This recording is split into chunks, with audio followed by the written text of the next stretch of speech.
E aí, pessoal, eu vou aproveitar que outro dia eu fiz uma livezinha de noite aqui, de brincadeira, assim, ou melhor, sem compromisso, né? E tinha 30 pessoas assistindo, foi bem bacana. Foi um pouco longa, eu quero fazer uma coisa mais curta, mas eu quero ver se eu consigo fazer uma coisa bacana, assim, de explicar os conceitos, de debater um pouco com vocês. E talvez se eu gravasse um vídeo não fosse tão, tão legal. Eu quero comentar essa notícia que saiu no Migalhas, tá? Que diz assim: por inimizade entre os pais, mães terá guarda unilateral do filho. E a gente vamos discutir esses conceitos aqui de guarda, convivência, regulamentação, etc. Então eu vou esperar o pessoal entrar, dar mais um tempinho para o pessoal entrar. Eu vou lendo e vou comentando.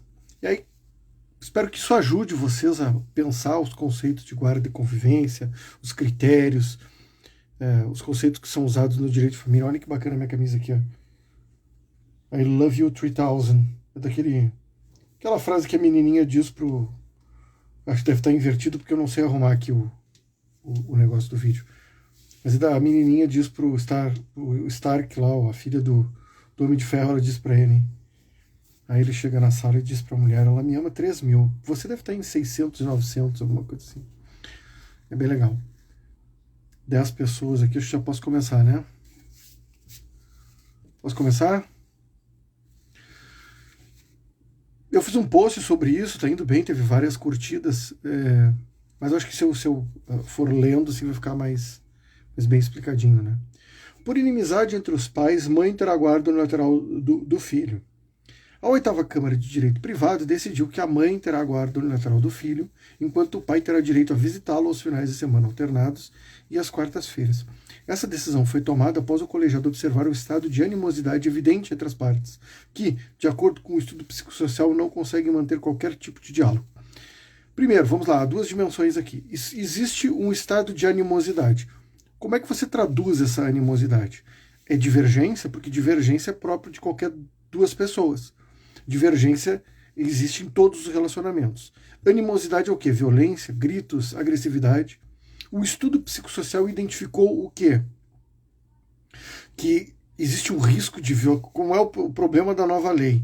Existe um risco de briga entre as pessoas, de uma briga que vai aumentar. Eles não conseguem ter nenhum diálogo.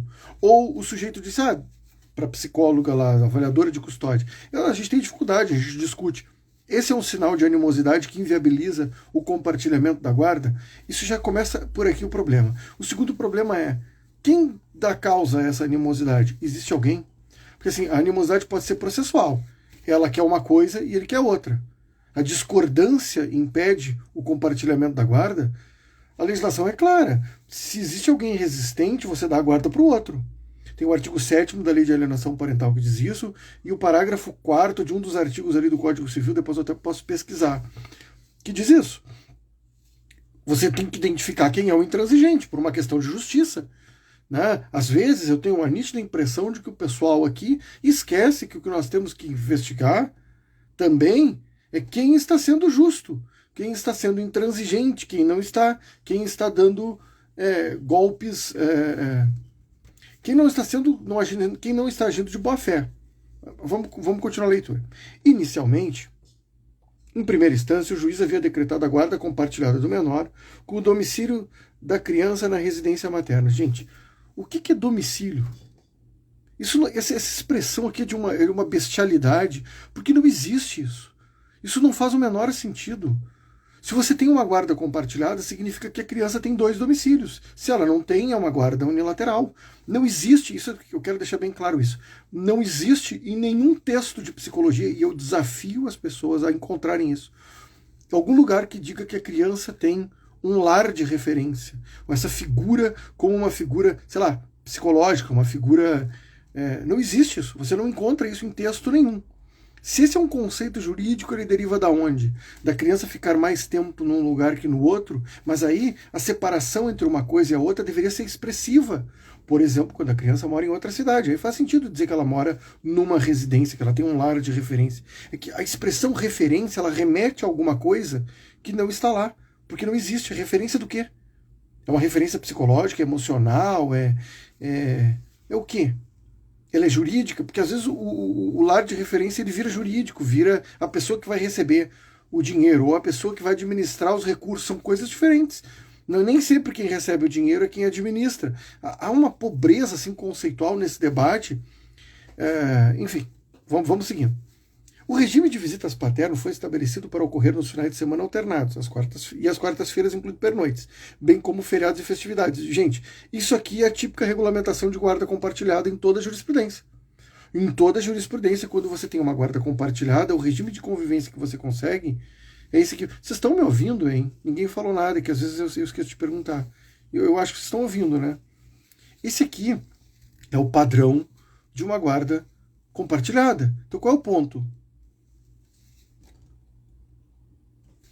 No entanto, ambos os genitores recorreram dessa decisão. O pai solicitou a introdução de mais um pernoite, enquanto a mãe pediu a atribuição da guarda unilateral da criança e a exclusão do pernoite no regime de visita.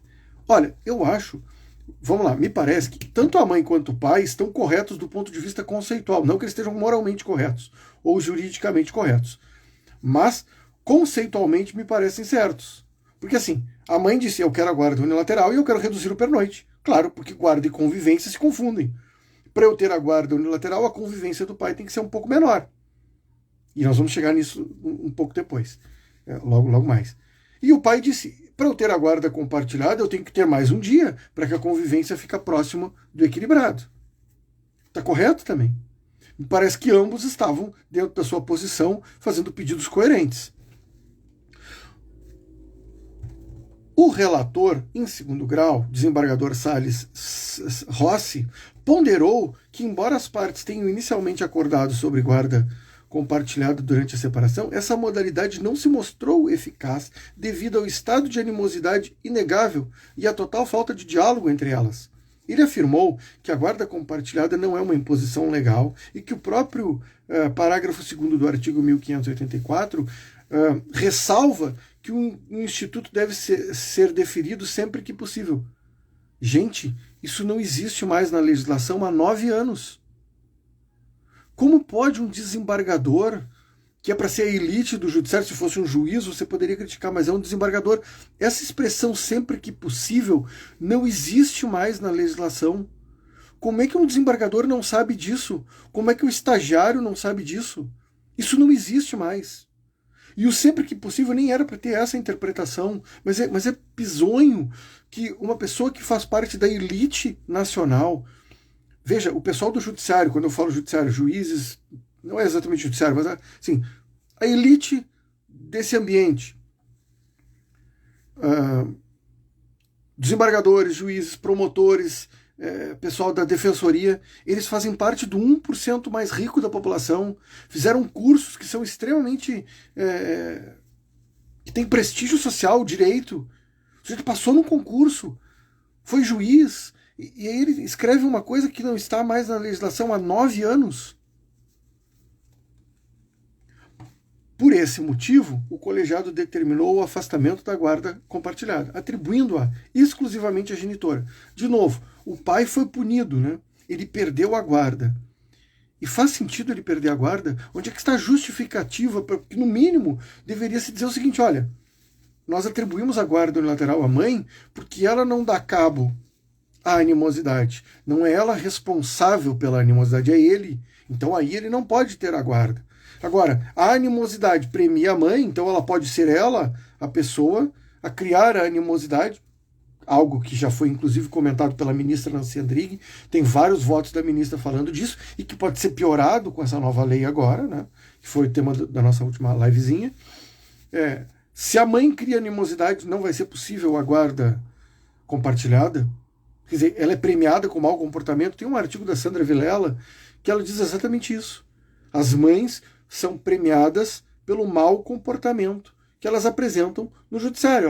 Elas atrapalham a convivência ou a guarda, né? E aí elas ganham a guarda de presente do judiciário. É como se fosse um prêmio pelo mau comportamento. É um belo artigo, procurem Sandra Vilela, mau comportamento, acho que vocês vão achar.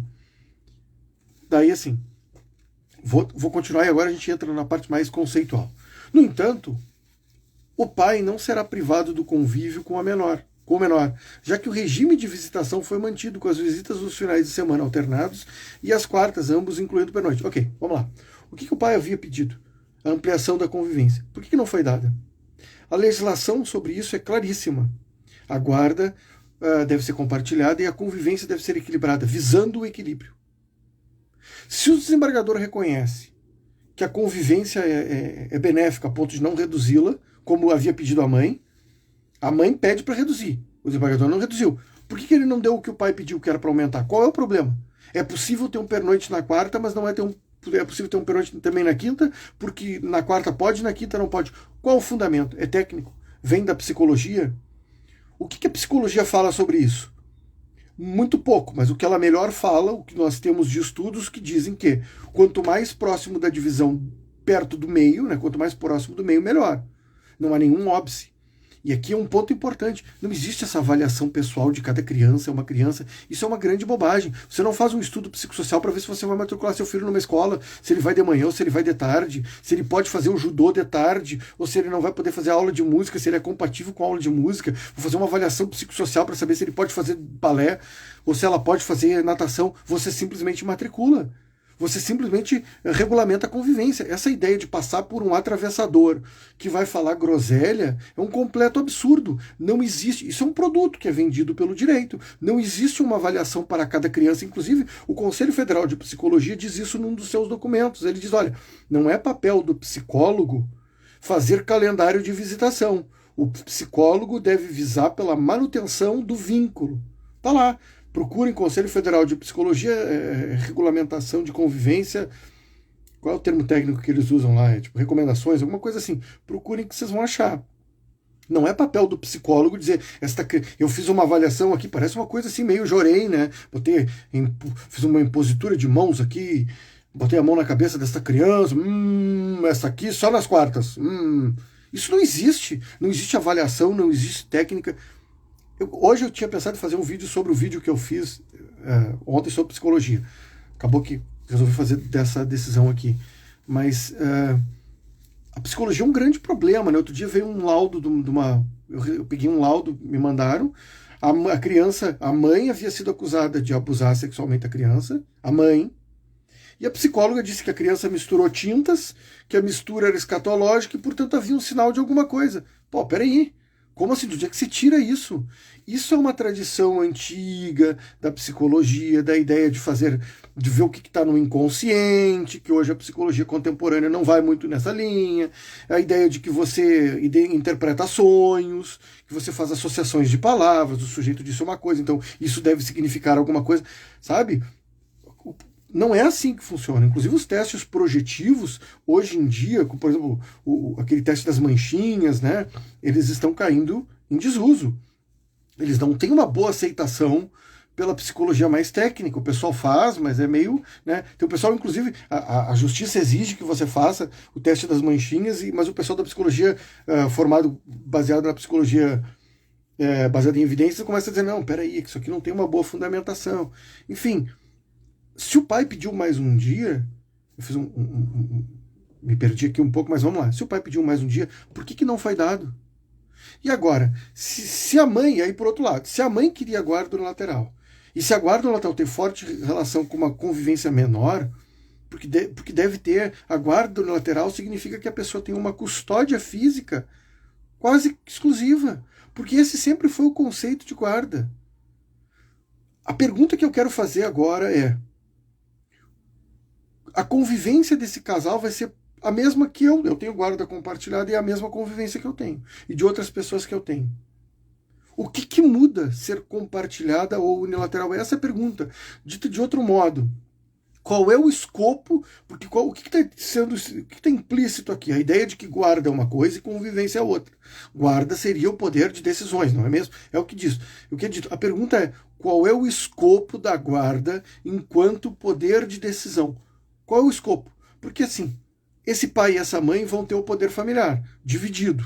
Existe um amplo leque de decisões, de questões que são decididas por ambos. Mudar de cidade, mudar de país. Inclusive, uma matrícula na escola. Existe uma dimensão da matrícula na escola que é filosófica, que é transcendental. Se eu quero que meu filho estude numa escola judaica, ou numa escola cristã, ou numa escola pública, porque eu sou de esquerda, ou numa escola privada, porque eu sou um playboy, ou sei lá o que. Isso é uma questão de como eu quero criar o meu filho. E isso faz parte do poder familiar. Eu posso entrar na justiça e dizer eu não quero que meu filho estude nessa escola, eu vou pagar uma escola melhor ou qualquer coisa desse tipo. Então não está exatamente apenas no escopo de um guardião. Então essa dimensão está compartilhada. A custódia vai estar compartilhada, eles vão ter que entrar em contato um com o outro. Se eles não dialogam, e aí sim, o pedido da mãe era coerente, vamos reduzir os contatos para eu não ter que deliberar com ele. E eu não estou defendendo a posição dela, eu só estou dizendo que ela é mais coerente. A decisão do judicial era completamente incoerente. Você não consegue nem entendê-la. Não é? Porque não foi reduzida a convivência, não foi ampliada a convivência e eles trocaram o regime de guarda. Mas o que significa essa troca? Essa é a pergunta.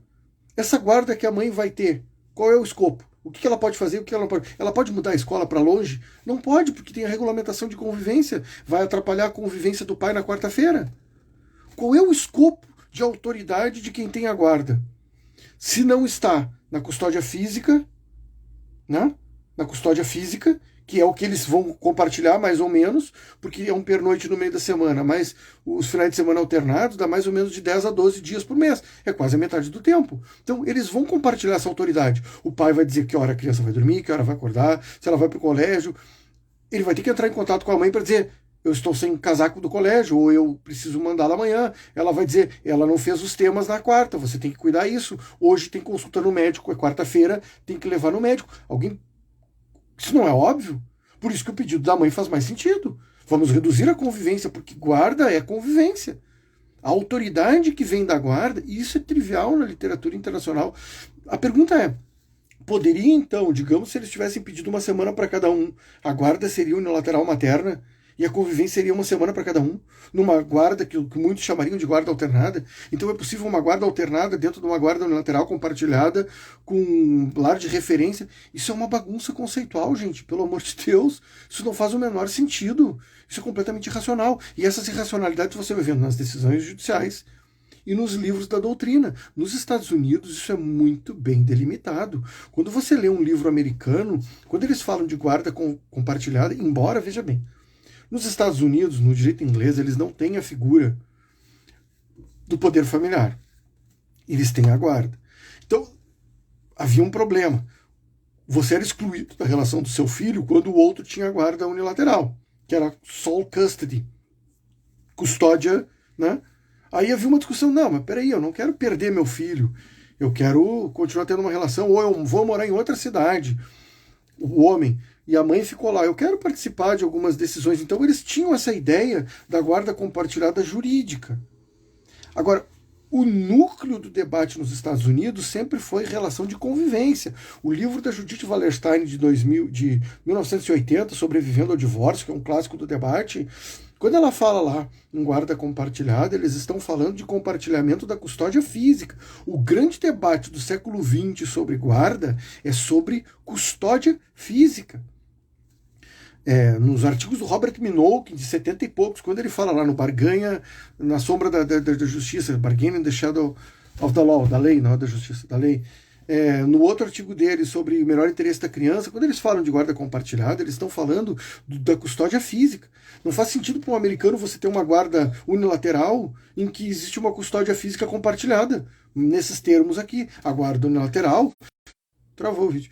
A guarda unilateral significa que a criança mora com um, ela fica na casa de um e ela não convive com o outro. Antigamente, isso tinha uma ideia de que essa alternância, a Judith Wallerstein, em 1980, fala isso, a ideia que faria mal para a criança, que é o debate chucro que você vê no direito de família até hoje, porque essas pessoas não têm estudo. Vamos deixar bem claro, falta leitura aos doutrinadores brasileiros. Claramente eles não conhecem o debate internacional. Vou dizer com toda clareza: se você lê um livro de direito de família, você desaprende. Se você lê o dos bambambãs, aí você vai sair ali mais desinformado do que estava antes, porque aquilo ali quase tudo é besteira, quase tudo está errado, e isso é muito fácil de constatar, é só ler o debate americano. Você vai ler o debate americano hoje, a literatura americana, você lê os livros do Brasil, você fica constrangido que nós temos essa literatura no Brasil. Nos Estados Unidos, vou repetir isso, A questão sempre foi a convivência. Daí se dizia que faria mal para a criança, que a criança tinha que ter um único lar, que é o que se diz mais ou menos aqui, que a guarda alternada faz mal, né? O que se diz. Então a criança teria que ter um lar. Só que quando eles diziam isso, não era para ter esse tipo de arranjo de convivência que tem aqui. Muitos doutrinadores, falta leitura, o cara dá uma orelhada, né? Vai lá, pega o troço meio superficial. Quando as pessoas falam que faz mal a alternância de lares, antigamente, quando se falava, porque os doutrinadores pegam material antigo, eles estavam dizendo da visita, não podia nem ter pernoite. Esse era o pensamento. A criança ficaria com a mãe e o outro faria uma visita assim, levar no shopping.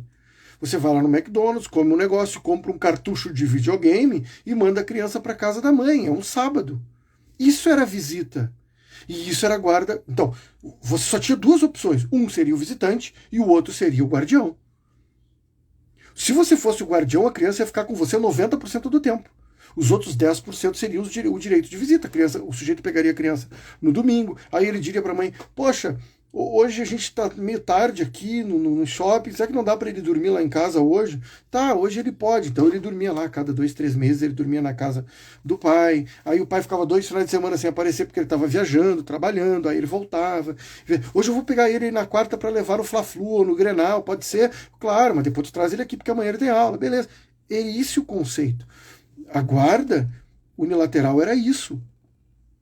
Não era a criança ficar final de semana alternado de sexta a segunda e um pernoite no meio da semana. Se você explicasse isso para qualquer pessoa nos anos 80, olha, no Brasil, por exemplo, no Brasil, acabei de voltar lá, tem uma guarda unilateral materna ou uma guarda compartilhada com lar de referência, que a criança fica de sexta a segunda e mais um pernoite no meio da semana. A pessoa vai dizer, mas isso é uma guarda compartilhada?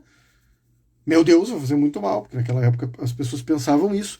Hoje, o que a ciência diz? Que quanto mais próximo da metade, melhor.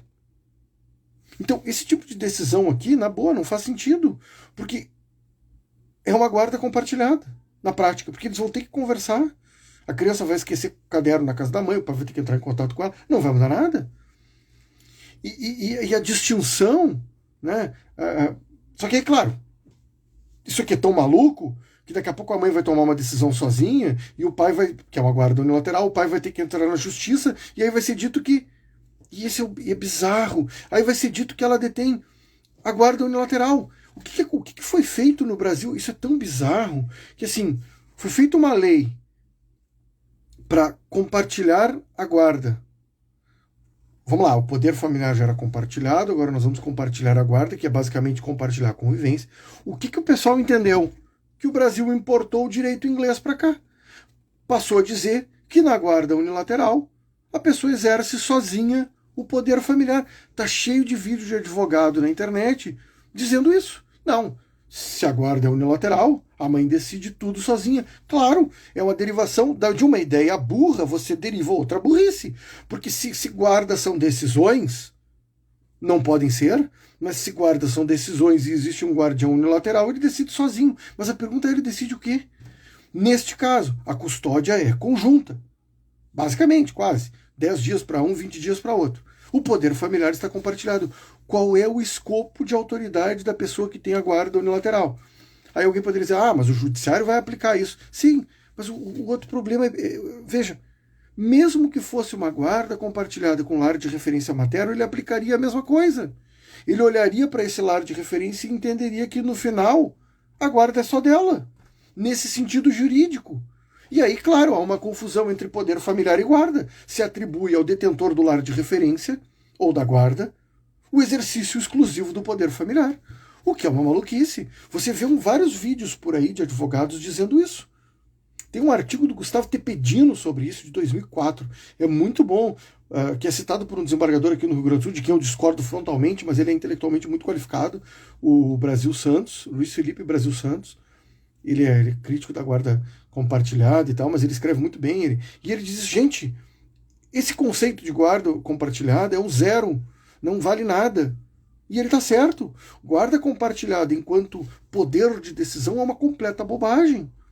A ministra Nancy Andrighi escreveu isso em 2011, naquele voto dela. Depois ela se desdisse, porque virou doutrina, mas ela diz isso naquele voto dela de 2011. A guarda a guarda só faz sentido enquanto custódia conjunta. E aí a pergunta, por que esse pai não conseguiu o pernoite dele? De novo, faço a pergunta. Se ele pediu mais um dia, por que não foi dado? Por que nós não temos... Eu vou fazer um vídeo sobre isso. Ontem eu vi um vídeo da Jamile Venceslau. Não vou criticá-la, não é isso. Eu só vou dar o exemplo aqui do vídeo dela. Ela diz assim, como é que se consegue a guarda alternada? E aí ela estava entendendo guarda alternada como ficar uma semana com um, ficar uma semana com o outro. Ah, a gente vai ter que ter uma avaliação. Gente, não existe essa avaliação porque não existe essa ferramenta. Não existe isso. Ela falou porque ela está dizendo como é que é. Eu não estou criticando a Jamília, eu estou dizendo que ela está dizendo como é que ela conseguiu. Mas isso é um absurdo, você precisar de uma avaliação para dizer aquilo que está escrito na legislação. Se o pai quer que fique uma semana com ele, tem que ser uma semana com ele, ou algo muito próximo disso. A convivência tem que ser próxima do meio. E ela é impedida pelo Poder Judiciário, pelos psicólogos, por profundo desconhecimento. Falam aquelas groselhas, não, esta criança, vamos avaliar se essa aqui, cada caso é um caso, e todos são o mesmo, todos são final de semana alternados e um pernoite no meio da semana. Por que não podem ser dois? Por que não pode ser uma semana para cada um? O ideal, vários artigos falam disso, o consenso do Warshak fala disso. Se a criança é muito pequena, se ela amamenta é um pouco difícil fazer os pernoites e tal, mas se ela é muito pequena, não é bom você fazer períodos muito dilatados porque ela vai sentir saudade. Ela vai se sentir um pouco desconfortável. Então, quando a criança é muito pequenininha, você faz uma alternância curta, 2 dias para cada um, ou 1 dia para cada um, se moram próximos. Faz 1 dia para cada um ou 2 dias para cada um.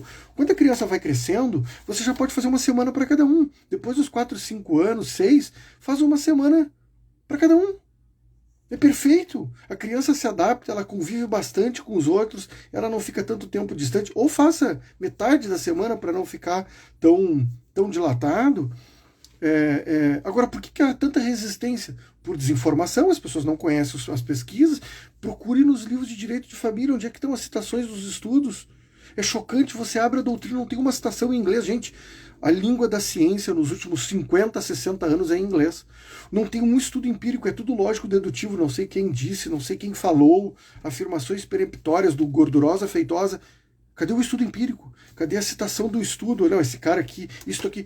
Você tem estudos sobre alternância de lares com 147 mil crianças do projeto Elvis, lá do pessoal da Suécia. 147 mil crianças. As crianças que têm o lar de referência, elas têm desempenho pior do que as crianças que não têm. Quando a convivência é dilatada, a criança tem um mau desempenho.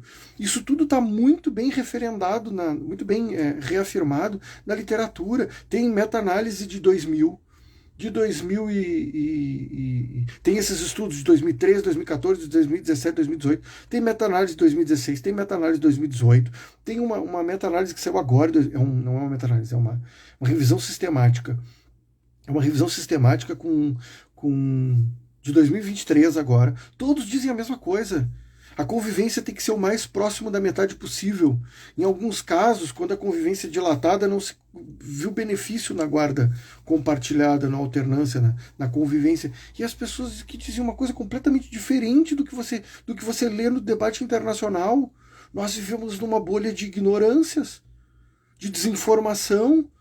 Vou repetir, você abre um livro de direito de família, você desaprende, porque aquilo ali está tudo errado. O sujeito cita um estudo que é debochado e ridicularizado fora do Brasil. Tem um estudo da... Como é que é o nome dela? É um estudo de 2010, de uma australiana. Aquilo provocou uma onda de uma reação de toda a psicologia internacional contra o estudo dela. Judite alguma coisa? Não. Saiu vários papers criticando o trabalho dela. E aí no Brasil ela é citada aqui num dos livros que eu tenho de direito de família. É muito bizarra. É muito bizarro o direito brasileiro, sabe? Enfim, acho que é isso, né? Eu fiz um resumão aqui do que eu estava pensando, quase como uma espécie de monólogo, né? Fale o que vem na sua cabeça. É um react, é justamente o que é um react. E agradeço a vocês. Se vocês quiserem, eu posso ficar mais um pouco e responder perguntas aí. Se vocês entenderam, se ficou alguma dúvida, se eu falei muito esquizofrênico, assim, parece um word salad de esquizofrênico, ele vai falando. Se ficou claro o conceito de guarda, convivência e tal. Como assim sequestro parental, mudar para outra cidade? Veja, eu sou contra o melhor interesse da criança. Eu acho esse conceito completamente infantil, principalmente aplicado no Brasil. Uma coisa, pelo menos no ambiente internacional, você tem ele é mais filosófico, as pessoas tentam dar uma resposta. Aqui é uma bobagem, assim. O melhor interesse é qualquer coisa que vem na cabeça da pessoa, assim, não há nenhuma reflexão. Isso é um problema do direito brasileiro, né, de família, né?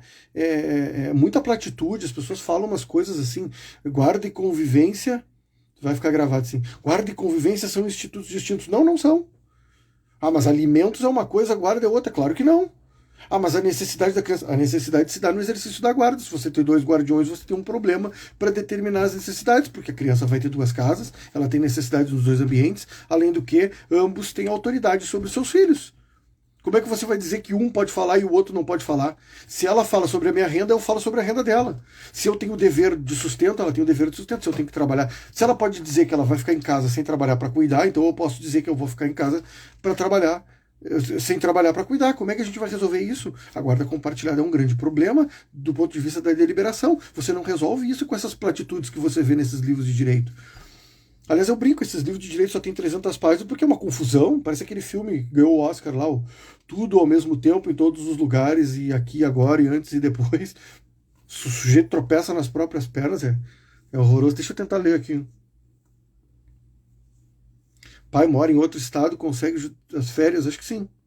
Claro, geralmente sim. Mas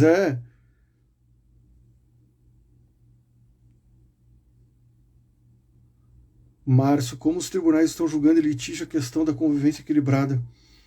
Pai, eu não sei. No Rio de Janeiro, a doutora Monique Pontes, lá com quem eu converso bastante, o Rio parece ser bem moderninho, assim, no Rio de Janeiro. Eles dão finais de semana alternados mais 2 pernoites, que seria exatamente metade do tempo para cada um. Se você tem esse tipo de arranjo, você consegue. Dá mais ou menos metade para cada um, e eles dão um pernoite logo quando a criança é pequena. Aqui do Rio Grande do Sul não é tanto, mas aqui você consegue esse tipo de coisa bizarra aqui, de finais de semana alternados de um pernoite. Se você perguntar para o desembargador, bom, ele não conhece nem a legislação, né? Ele está 8 anos, 9 anos atrasado, mas se você perguntar para ele por que ele faz. Isso é o grande problema do direito, as pessoas não têm consciência do que elas. Por que você decidiu nesses termos? Você sabe porque você tem consciência, você sabe, e a pessoa não vai saber, não, porque a equipe multidisciplinar falou, porque não é bom, faz mal. Essas platitudes, gente, a gente precisa se livrar dessas platitudes. Vamos ver se eu leio mais aqui, gente. Eu tenho. Isso aqui é muito difícil, né? Esse troço de mexer aqui dá um trabalhão. O que mais? Tem mais alguma pergunta? Sou formado em epidemiologia da UFPEL. Ah, então você é colega de faculdade aqui, porque eu estudo na UFPEL. Me manda uma mensagem depois que eu mando os estudos. Isso vai estar tudo no meu livro, né? Eu não consegui lançar o livro ainda, porque tive que fazer umas adaptações nele, mas ele está quase. No meu livro tem umas 15 páginas só sobre, citando e resumindo os estudos sobre guarda compartilhada, o que tem lá fora. Eu traduzi tudo e coloquei lá, achei que vocês iam precisar disso, assim como... Eu não tinha isso no livro, eu era muito, muito argumentativo, assim, papo de filósofo, mas depois eu disse, não, mas o pessoal da advocacia vai precisar dessas coisas, talvez queira ter em português e ter... Então, o que eu faço no livro? Eu explico, no livro eu cito o estudo e eu explico como é que ele foi feito, qual é o critério, qual é o mecanismo de medição, por exemplo, qual é o método da psicologia, que foi, por exemplo, quando é da psicologia, qual é a ferramenta da psicologia que foi usada para medição. Tem e isso é psicologia baseada em evidências. Tem uma técnica, agora eu não me lembro o nome exatamente, eu me esqueci, mas tem uma técnica que você consegue predizer. Ele é um conjunto de perguntas que foi elaborado nos anos 90, mais ou menos, e você consegue predizer se a criança vai ter problemas psicológicos, se ela vai ter problemas de adaptação social, talvez assim uma esquizofrenia. Você consegue com esse conjunto de perguntas, é uma ferramenta da psicologia, com esse conjunto de perguntas você consegue predizer inabilidade social, uma série de não só patologias, mas problemas de ajuste social, assim. E veja, no estudo feito com essa ferramenta, as crianças que moram somente com a mãe se saem mal. As crianças que têm lar de referência, que ficam mais tempo com a mãe do que com o pai, ou mais tempo com o pai do que com a mãe, elas não se saem muito bem. E vai ter umas 10 páginas, mais ou menos, só sobre isso no meu livro. O direito brasileiro é raso, sim, bastante. Isso é óbvio. Quer dizer, eu não posso falar de todo o direito. Veja, eu estou falando do direito de família nessa área, sobre convivência. Eu não estou falando de hold, eu não estou falando de sucessões, eu não estou falando de direito penal. Aliás, eu gosto bastante de direito penal, me parece bem filosófico, assim.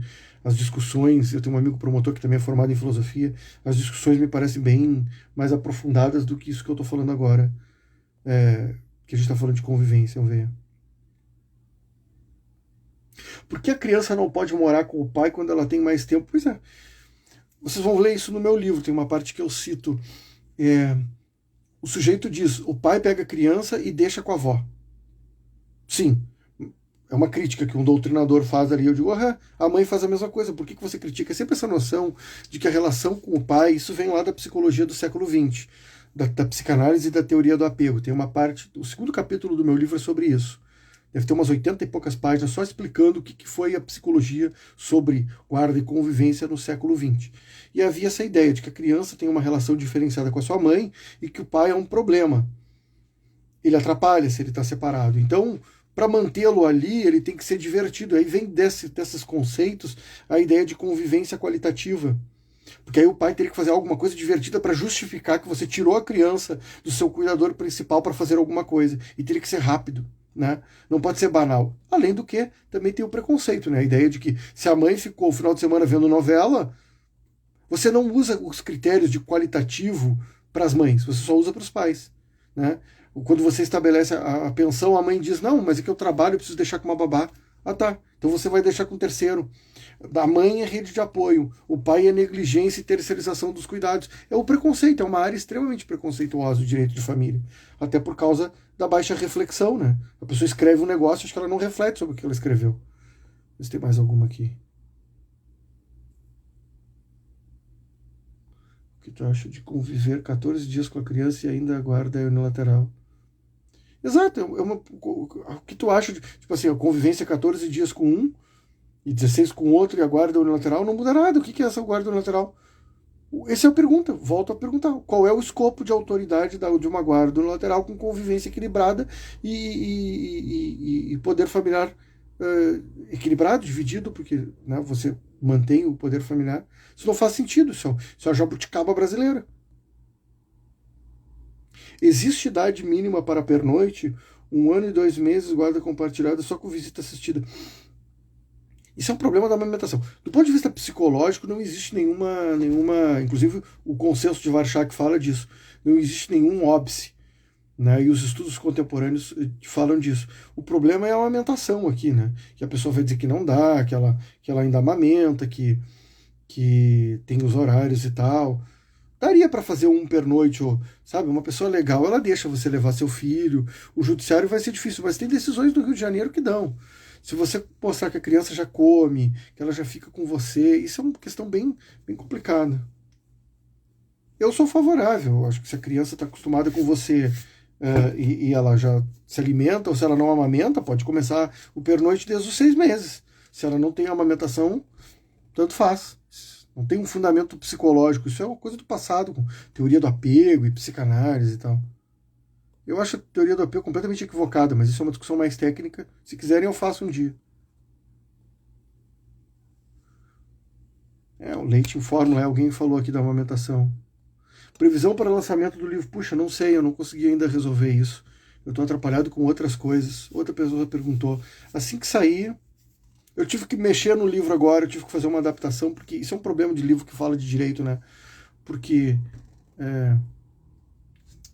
mudou a lei, né? Aí eu, antes de mandar, eu já mandei o livro para alguns lugares, mas aí eu tive que refazer porque mudou a lei, eu tinha escrito que estava em tramitação isso. Isso é um saco de livro de direito, né? Que trata de direito, né?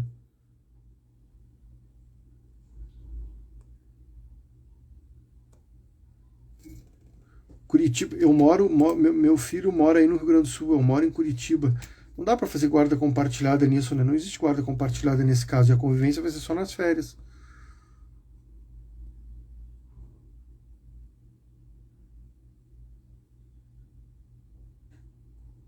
Vamos ver. Acho que isso aí, né, pessoal? Acho que já li todas, né? Existe idade mínima para pernoite. Eu esqueci de inverter de novo. Sim, eu não aprendi a fazer isso. A pessoa vai começando a ficar velha, ela fica com preguiça de aprender essas coisas, sabia? ela não amamenta, então pode ter pernoite. Só que aí você vai discutir com o pessoal da psicologia. Amanhã ou depois eu faço uma live só sobre aquele vídeo. Assistam lá o vídeo que eu fiz sobre a psicologia. Tem muito mais coisa para falar sobre isso, inclusive teoria do apego e tal. Eu sou de outra linha. Meu negócio é Judith Harris e Robert Plomin. Eu sou totalmente nature. Eu acho a nurture um erro de diagnóstico. Mas é um negócio mais complicado. É isso aí, pessoal. O que vocês acharam? Tá bom, né? Expliquei ali. Ficamos um tempão aqui de novo. Vai ficar Bowlby. Sim, é o Bowlby.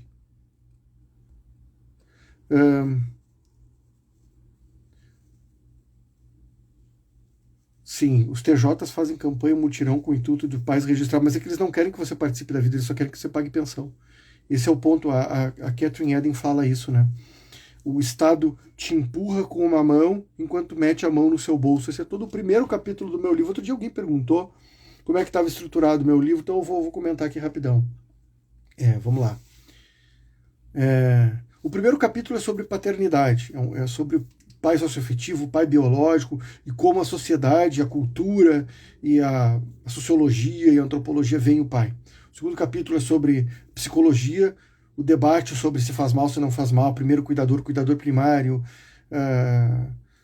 relações objetais, a psicanálise, Lacan, o jacarezinho da mamãe. Esse é o segundo capítulo. François Doutor, Judith Harris, esse é o segundo capítulo. O terceiro capítulo é sobre conceito de guarda. É um capítulo mais conceitual. O quarto capítulo é um capítulo sobre regulamentação de convivência e os estudos sobre isso, né? O quinto capítulo é sobre pensão alimentícia e o sexto capítulo é sobre o melhor interesse da criança, o conceito filosófico. É isso aí. Vou lá, pessoal. Obrigado por todos que acompanharam aqui, espero ter ajudado a interpretar essas coisas. Eu fiquei tanto tempo estudando esse tema, eu quero ajudar as pessoas a entenderem melhor esses conceitos, inclusive para brigarem com seus advogados. Tá bom, galera? Qualquer coisa, entre em contato aí. Uma boa noite para vocês e até o próximo Madrugadão com o Leopoldo. Isso aqui, né?